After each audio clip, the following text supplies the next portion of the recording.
Alors ici, nous sommes à la médiathèque des Gaves,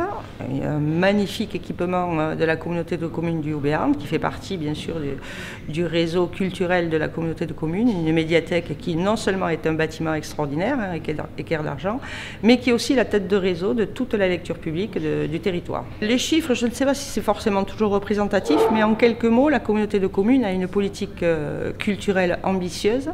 avec bien évidemment en s'appuyant sur des services du spectacle vivant, de la lecture publique, du patrimoine, de l'éducation artistique et musicale, plus de 36 personnes au service de la culture sur ce territoire. Depuis la fusion, la totalité de ces équipements et des équipements communaux aussi, intercommunaux,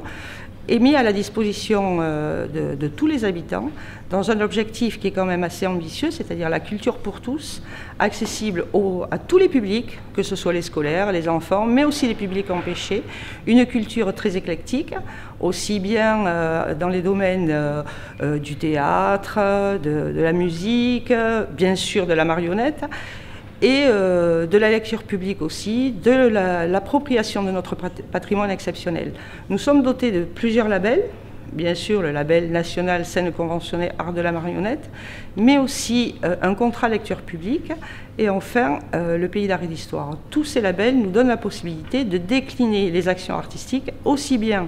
dans le domaine de l'éducation, au travers de l'éducation artistique et culturelle, mais aussi dans le domaine de l'appui à la création, que ce soit la création professionnelle ou la création locale. L'ambition, c'est à la fois